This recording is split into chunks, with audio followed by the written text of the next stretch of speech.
Hello, Libras. This is your healing horoscope. My name's Everin Ryu. I'm an astral shaman through cosmic energy and spiritual wellness.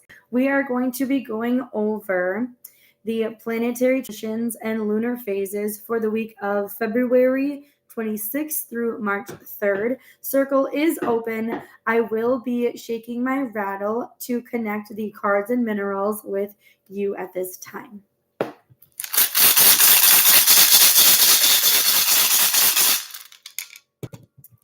All right. So let's begin with the lunar phase for the week. The lunar phase stays the same up until Sunday. So let's check out what we are enduring. And it is the waning gibbous. This is that energy that occurs right after that beautiful full moon in Virgo we just had. And it is here to allow us to receive everything with gratitude and be incredibly thankful for what we asked to come into our lives. So let's check out what energy is needing some appreciation. Ooh, first quarter. We had a first quarter. First quarters, I will always say to my clients and students, first quarters bring challenges that we actually asked the universe to have us endure. And because of that first quarter challenge, what you're experiencing now is bliss. That challenge was gift wrapped for you as a blessing. And now you should be incredibly thankful that that challenge occurred, because now it is laying out certain things in your life that could not have occurred if that challenge or obstacle did not happen. Let's see what that challenge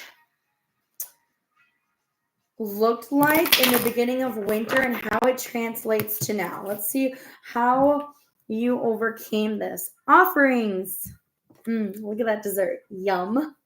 Now, interesting enough, you offered up and surrendered to this challenge. There was no negating whatever challenge really fudged up your week during that first quarter, but you offered up that aspect so you can be thankful. You gave your heart, your intent, and now you're thankful that you are knowing of that challenge, because now it's providing a new path for yourself. Let's jump right into the planetary transition for the week. Sunday, we only have one planetary transition, but it's quite a large transition. So that's something to be grateful for as well. We have Jupiter squaring up Neptune. Jupiter is all about expansive growth and abundance, and it connects our knowledge, our experience to better understand others and ourselves. And as it's doing this connection, it's activating our crown chakra and having that energy square up or pressure. It's placing pressure on Neptune. And Neptune is this placement of receiving a thought and receiving an intuitive thought. This is activating your divine feminine third eye. This is awakening an aspect that you may not have been awoken to, awake for, because you didn't have a certain understanding of it.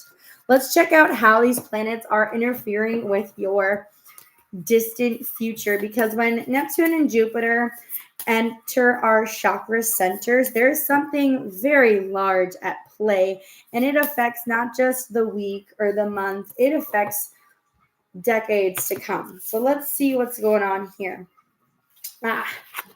Quite a few other zodiac signs are getting the same interpretation, but they're getting the year of the water dog energy, and it's really helping you play in uncomfortable emotions. There are certain emotions that you didn't even want to deal with, and now you're having to not only deal with them, but sit in them and experience them. And it's time to actually have fun in them. Don't have them drag you down. And let's see how you're interpreting the ability to just sit in these emotions and even just be who you are and have it not wreck your entire day. Ooh, Milk Moon. Watch as the tides turn in your favor. So during that challenging time, it felt like almost the emotions, the energy in motion was straight up crashing your ship. And in reality, the waves are actually pushing you to the beach where your goals are sitting at. But it just doesn't feel or look like that at the moment. Now let's switch gears from the planetary transition to the lunar phase. Sunday, we switch to a last quarter moon phase, and that's about letting go of something and letting go of whatever it may be to heal yourself. And the last quarter moon phase doesn't mean it's the last phase of the cycle. That's a misrepresentation. It's just the last phase in the cycle that we actually let go of something. We release again. And we're letting it go in a very Sagittarius manner. We're not planning on it. We're just letting it go and having that releasing of the arrow, releasing it so we hit our target.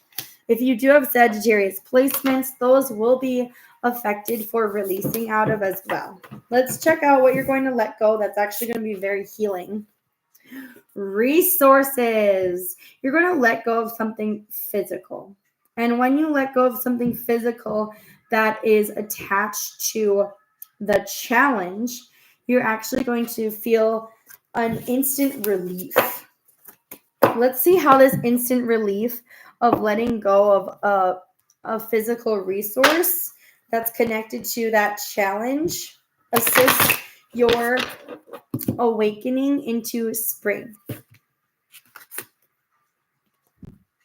Ooh, it's actually going to help show some shadows, but it's going to show you how you have control of the shadow that may present itself. You have the ability to balance the light and dark in your favor. So when you let go of this resource, you can balance out that challenge and you can see where the shadow needed to shift and you can see where you're the one controlling that dark aspect or the obstacle that really had a trickle effect for everything that's going on this week and into springtime.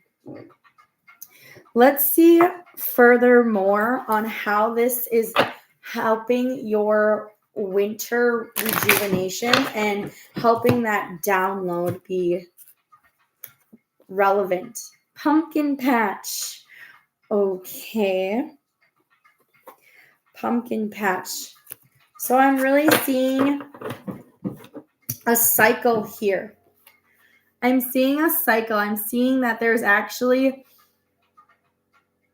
an almost foreshadowing of what's to come in autumn. And it's almost mimicking whatever you entertain for shadow work is also going to be brought through during autumn. So make sure that whatever shadow work and emotions that you're working on and through, that you're truly working on them in a mindful sense and not just placing the energy in physical things to fix it. So let's say you have an emotion that you really don't want to work through and you go to physically distract yourself, then it's just going to come up again during autumn. But if you've changed that shadow into something else that's more tangible, you'll be able to get through it during that autumn season. So it's really saying the energy is in your hands. Let's see how you can better download what winter is offering for you.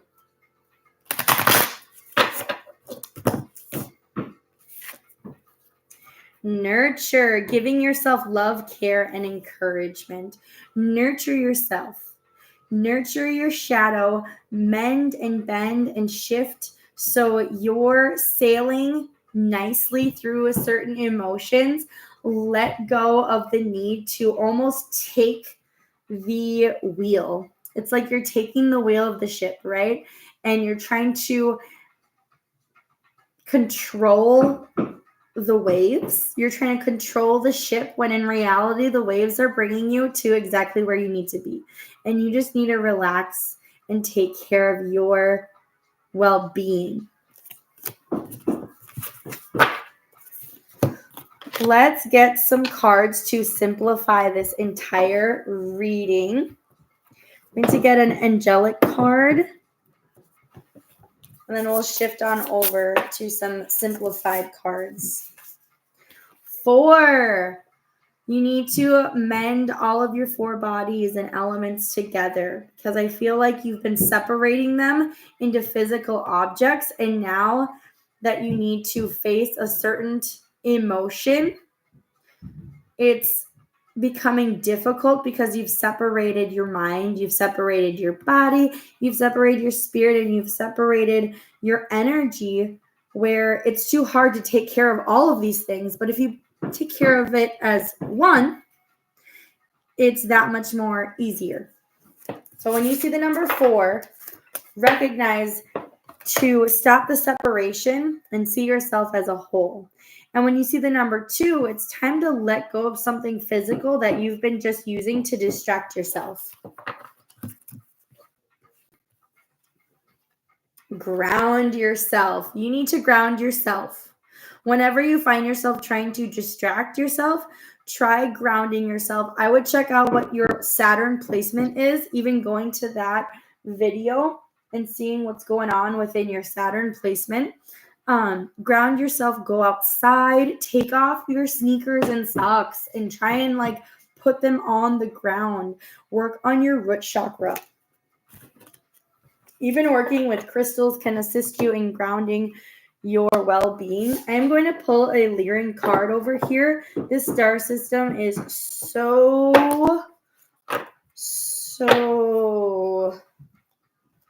advanced in grounding not only themselves but others. Field of potentiality. Ask and it is given. So you have some sort of fear that if you ask for something, you have to almost have a separate mind. You have to have a separate physicality. You have to have a separate emotion. When it's like, no, if you ask for something with no fear in how your mind or energy or physical body is doing, then you will receive it tenfold. But there's this strange fear that's preventing you from just asking. So ask your body to ground itself. Ask your mind to settle down and ground itself. Ask your energy to come to center and ground itself. Now let's get one more card to expand on grounding yourself. Ooh.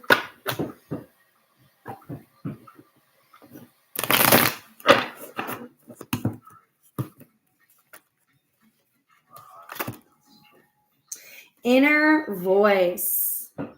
Ground yourself through your inner voice. Oh, you got 2. And you have a skill, the magician. You are quite wise in grounding yourself through your inner voice. So your mind, this is really saying you need to ask your mind to ground your thoughts to match up with your goals and stop distracting your physical body. Thank you so much, my Libra friends. That is your reading for the week. Remember those number 4s that come up. Try to match all of your bodies, match all of who you are in what you're doing to take care of yourself, and let go of distractions that are taking you farther away from the emotion that you need to face. Because once you face that emotion, you are going to be that much closer to your actual goals. Thank you so much. Namaste blessed. Please like and subscribe.